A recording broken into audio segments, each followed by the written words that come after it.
asmamtu alaikum ni'mati wa raditu lakumul Islam dinan. Selesai. Ada hari ini kusempurnakan agamaku untukku, agamamu untukku. Artinya syiar Islam, syarat Islam pada saat itu stop kan? Kenapa? Udah sempurna. Terus kata Rasul, kalau aku sudah sempurna, apa yang aku jalankan ya sudah selesai. Berarti yang paham ayat ini adalah sebagian sahabat. Ada yang nangis. Nah, kalau perintah Rasul sudah selesai dari Allah, ya Rasul berarti mau pamit. Kasarnya begitu, berarti mengizinkan. Izin, berarti sudah tidak lagi johirnya di alam dunia. Berarti harus pindah ke alam alias wafat. Selesai. Tinggal yang melanjutkan siapa? Yang 4 sahabat. Disebut namanya as-sabiqun al-awwalun. Orang yang belum mati sudah dicap masuk ke ahli surga. Terutama Sayyidina Abu Bakar Siddiq. Pada bingung kemana ini mencari pemimpin. Ini nggak mau, ini nggak mau, ini nggak mau. Karena belum pas. Akhirnya dilihat dari sisi keumurannya, di sisi kearifannya, di sisi masa ibadahnya, dekatnya dengan Rasul Abu Bakar Siddiq. Orang yang paling benar. Bahkan ada kalimat laula, andaikan di alam dunia ini pohon-pohon dijadikan bolpen, lautan dijadikan tinta untuk menulis kebaikan Sayyidina Abu Bakar Siddiq, nggak bakal cukup. Itu udah baik banget itu kan? Baik banget, luar biasa. Begitu Rasulullah SAW wafat, Abu Bakar diangkat oleh para sahabat. Kaulah Abu Bakar yang tepat menjadi khalifah, pengganti Rasulullah SAW untuk melanjutkan perjuangan. Nah, yang udah ada nih, kan udah sempurna kan berarti kan? Islam syariat udah sempurna, sholat 5 waktu udah sempurna, zakat udah 4, merawat nahan. Segitu merawat juga dihantam terus. Apalagi mau ngebeli. Merawat tuh, merawat Abu Bakar dihantam. Selama setahun 30 kali perang, terutama perang Rat yang mengaku-ngaku sebagai Rasul, namanya Musailam al-Kadzdzab. Berarti kan berat itu. Kurang bagaimana baiknya Rasul, kurang bagaimana mulianya Abu Bakar. Tetap aja ada yang berat. Nggak pantas Abu Bakar jadi pemimpin. Gitu dong mengkasarnya mah. Nggak pantas Abu Bakar jadi presiden. Terus apa yang lu pantasin menurut pandangan lu? Lu kan jauh sih kebagusan dengan orang. Apalagi sifat presiden sekarang Jokowi. Wajar. Islam mana kurang begitu sempurna, dihujat, difitnah. Intinya mah sirik. Penyakit hati. Maka menata hati itu sulit. Akan mau bangun sebuah akidah di sana, membangun persatuan dan kesatuan, membangun warga itu masyarakat agar mau istighfar, agar mau beribadah. Jangan kaget, hujatan itu dari berbagai macam arah. Hatta sahih, sehingga kerabat, hatta azwaj, nanti istri, suami, keluarga, anak yang nggak kita sangka-sangka, teman dekat kita yang karib, yang dekat tahu-tahu ada apa? Cuma diuji sama Allah.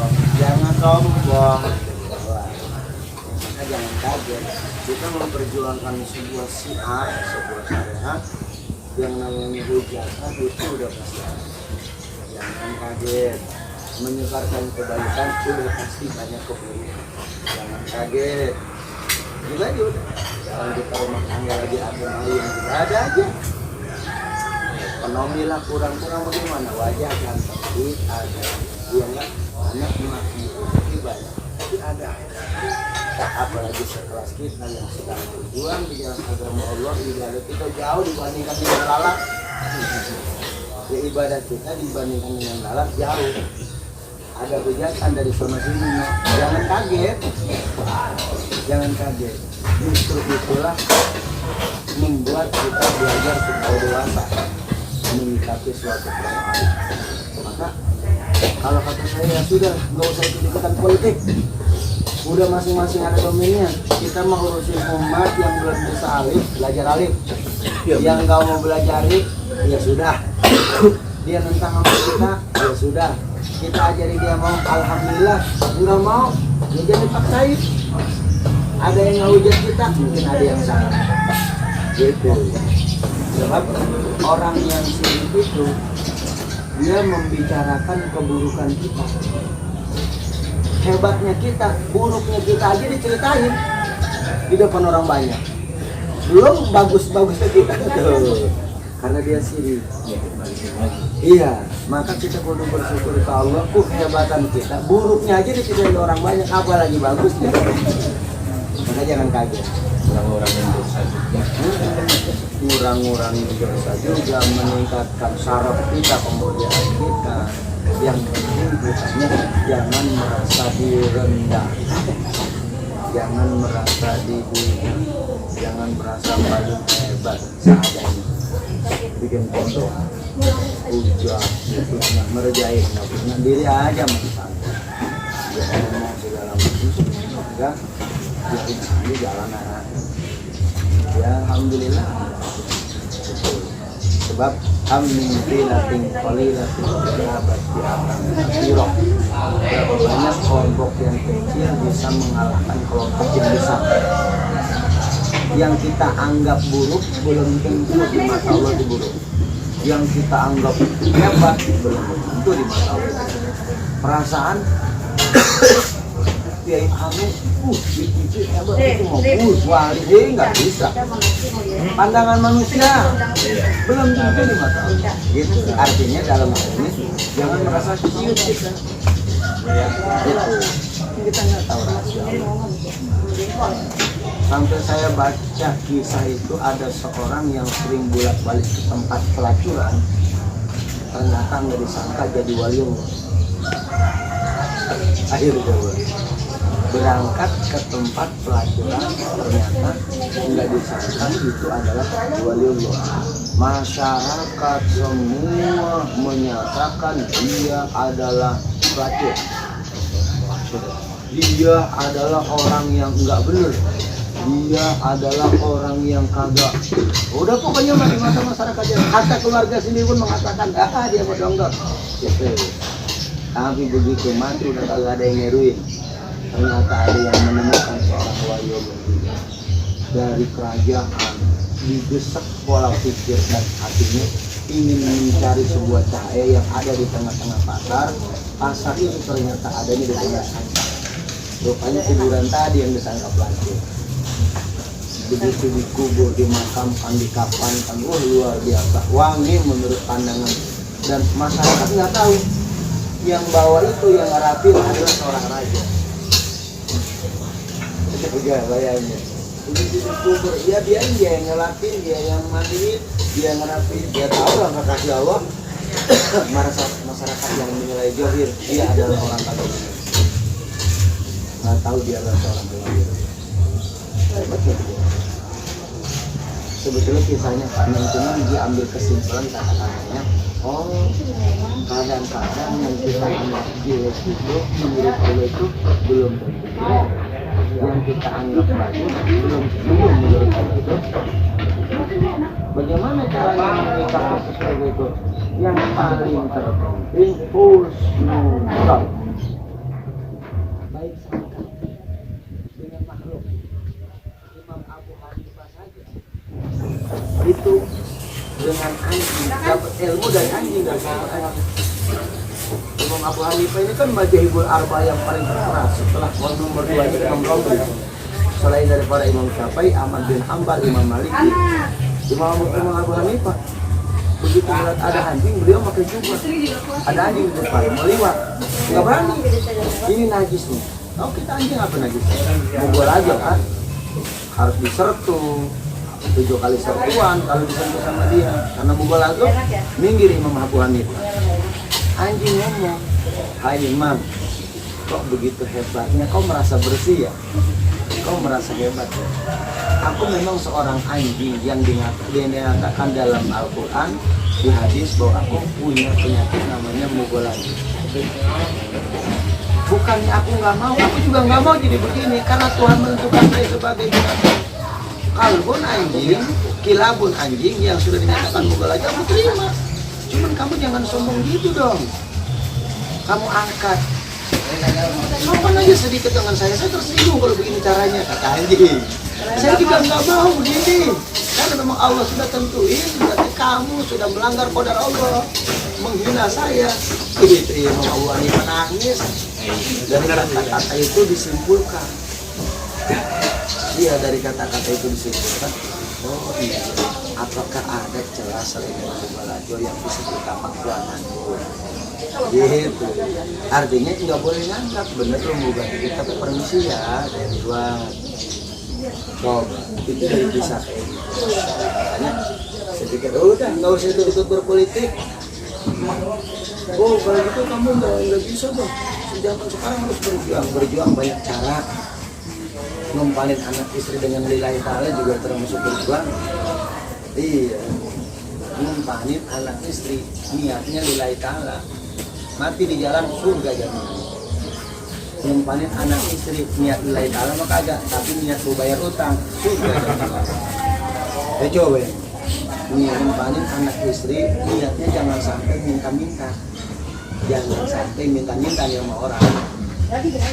Bahasanya sih kita bilang gengsi lah, kurang daripada dia harus minta lebih baik buat kerja sendiri demi menjaga harga surga aja karena kalau masih dengan apalagi yang benar-benar niat lillahi ta'ala santrenya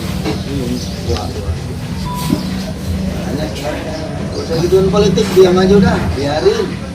Bukan nggak boleh, domain kita nggak tepat. Iya, barang siapa yang memegang suatu kendali yang bukan pada tempatnya, tunggu akan kehancurannya. Kita ngomong berbicara politik, sekolah kagak, nggak nyambung. Kita bicara masalah akidah, belajar pakai kok kagak, nggak nyambung juga.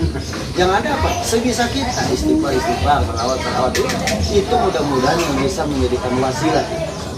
Selesai. Makanya adalah Soekarno bilang, kita orang Indonesia nggak boleh ngikutin adat Arab. Kita orang Indonesia nggak boleh ngikutin adat Arab, nggak boleh juga ngikutin adat bangsa India, adat Cina. Ikutin bangsa kita sendiri adatnya, bangsa Nusantara. Wong Jawa apa sih? Kalau misalnya mau selamatan kudu pakai sesaji, makanya ikutin ya, tapi jangan musyrik. Iya, pada titik kita setelah Soekarno tumbang, paling nih gampang Soeharto jenderal, Indonesia bisa aman. Muasa 32 tahun, tetapnya podo bae, timbul PKI. Wes lah, aja Soeharto, kita cari yang bagus aja. Setelah Soeharto siapa? Megawati kan? Kali ini perempuan lemah lembut. Kalau perempuan lemah lembut nggak bisa nyampe nih. Setelah Megawati jadi presiden, tetap aja berapa pulau yang diserang. Iya, wah kalau nggak Megawati makali presidennya Kiai ini. Jadi Syekh Abdul Kiai Haji Abdurrahman Wahid. Setelah beliau jadi presiden, dihujatin terus. Ya nggak bener lah siapapun jadi diolok-olok segala presiden anu. Akhirnya tumbang juga. Kali mah ganti aja presiden yang punya politik, punya pamornya bagus, gampang. Dari kesatuan TNI, SBY, pada baik. Ganti aja lah presidennya yang kira-kira otaknya genius, bisa menata negara. Habibie bisa bikin pesawat, udah baik. Diganti lagi, kita cari muka welas yang kelihatan orang lihatnya kasihan, orang kampung mengganggu duit kali Jokowi. Mana sih? Tetap pakai siapapun pemimpinnya dihujat terus selama itu masih urusan karena ujung-ujungnya dunia. No, ente sebab mentak orang pada nggak demen karena peningkatan kualitas dunianya banyak. No, kerjanya apa sih? Kamu itu bilang rumah udah gedong, mobil ada, yang datang tiap hari. Dari mana? Pasti dukun santet ini udah salah. Fitnah, hujat dan bikin. Jawab aja. Dalilnya likulli ni'matin maksud. Setiap mempunyai nikmat pasti akan hasil. Biasanya makan jam segini bubur, makan spaghetti. Tumben Ji makan spaghetti lo. Sirik tuh. Iya. Biasanya makan singkong. Biasanya makan singkong, orang kampung juga lo. Ada so gede, padahal dia banyolan sebetulnya, tapi hati kecilnya tetap. Mulai sama setan dia udah nggak aneh, makanya nggak usah dipikirin politik yang kan selama kita paham boleh sumbangsi, boleh suka sih sama masa jangan hujan. Lagi satu lain, jangan. Biar mobil jangan. Dia semua tahu masa tuanya tobat.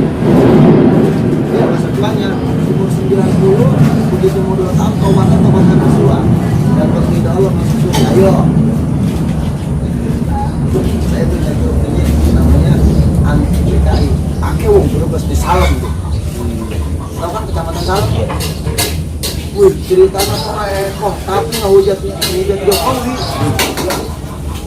Gambar Jokowi PA, peang, muka kampung. Ceritanya mah toreko, kan nggak nyambung.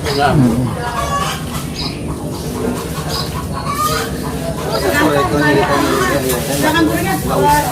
Artinya udah politik biarkan yang berpolitik, bekerja biarkan yang bekerja. Ya kan? Ya seperti kita, anak kecil kayak gini biasa main-main mobil. Kita ajak mobilan ke dunia dia. Kita tarik mobilan, marah nggak? Marah.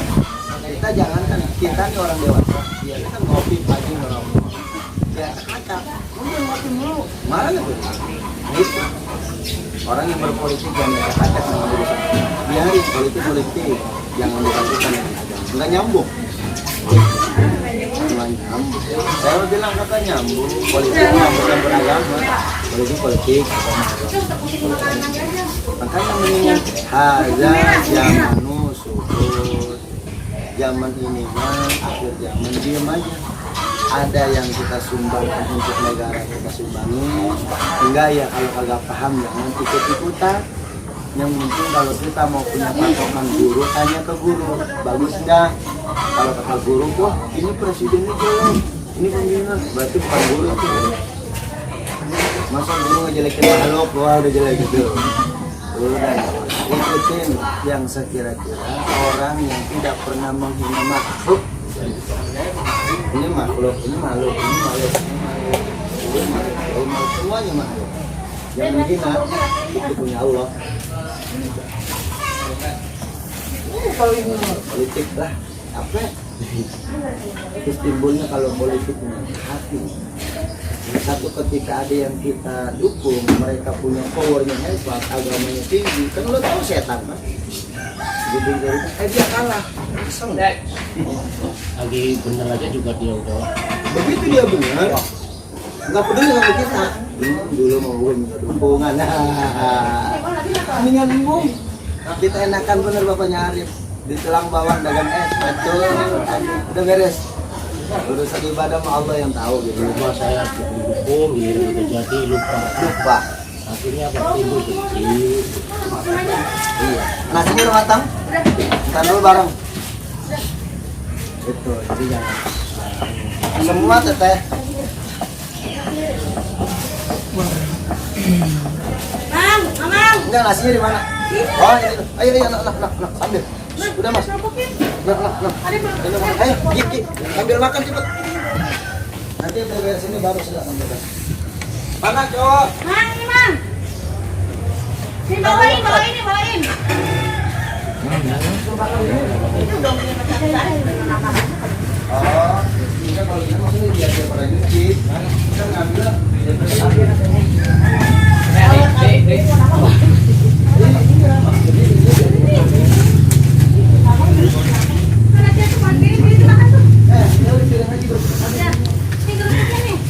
merengut bahas ya orang mangan ya. Bangun semua biar pada makan semua biar. nih, nonton doang nih. Nih. Marah, bener. Mama, santri mana lagi? Udah ngambil di piring aja, Teh. Di piring aja di sini. Tapi satu piring jadi piring. makan Ya, makan dari nyuci. Ya, udah. Dari piring aja. Taruh lagi. sarapan